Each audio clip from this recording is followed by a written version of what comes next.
We return now with our most valuable player presented by Knox Community Hospital, Jax Wenger. Northmor Jr. hanging out with me right now up here in the Crow's Nest, and you guys spent quite a bit of time actually in the locker room despite a 20-point win. Tell me, what was the message and what were some of the conversations going on just now? Yeah, he was talking just about the focus in the coming out of the second half was not where it needed to be. Obviously, we let them hang around at that 20-point mark of most of the third quarter. You know, we got a big game coming up Wednesday, Cardington. We were talking about preparation for that, what next week's going to look like. So a lot of things to talk about after a win and leading up to the big game that we have next week. You're really kind of like a utility knife out there on the floor. You do a little variety pack of things for this team, but I thought you were especially valuable tonight defensively and then turning in a couple of your steals into some transition buckets. So describe what you feel like your role is on this team and how you try to provide the most value for the squad night in, night out.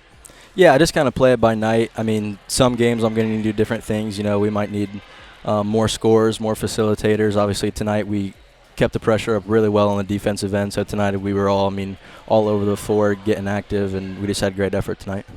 You guys have been so close to the KMAC championship, haven't been able to get one just yet. You're sitting alone at the top. You got the big one coming up against the only team to beat you so far within the league. So how does it feel at this point in the season to so far be in the pole position, knowing that there's a little bit of work to do, but obviously you kind of see the light at the end of the tunnel?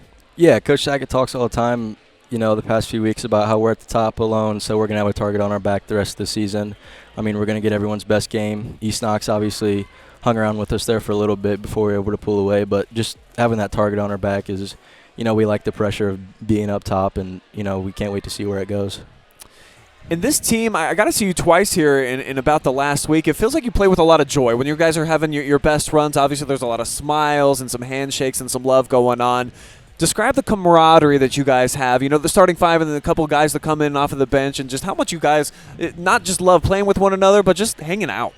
Yeah, this year has been great team chemistry. I mean, we probably hang out 3 times through the week, you know, just going to each other's houses, watching basketball, football, whatever it is. But, I mean, we played together a lot last year. The only one we lost was Max. So we played well last year together. The team chemistry is great. And this year we really, you know, made the family bond of what the team should be like. Well, I'm guessing you guys are going to be watching championship football tomorrow. Who are your 2 picks in the title games? Tough ones. Yeah, I know. I'll probably go Lions, Ravens. It's Hopefully. tough to have Ravens come out of your mouth, yeah, I bet. But it is what it is. Tough. Lions kind of becoming America's team right Yeah, now. I think a definitely. rooting interest all around. Want to see them succeed for sure. No question. All right, Jax Wenger, our MVP, 18 big points for you. Look right into that camera. Shout out anybody that you'd like. I'll give a shout out to my sister Lexi, and shout out to Drew Hammond. He's waving to me down there.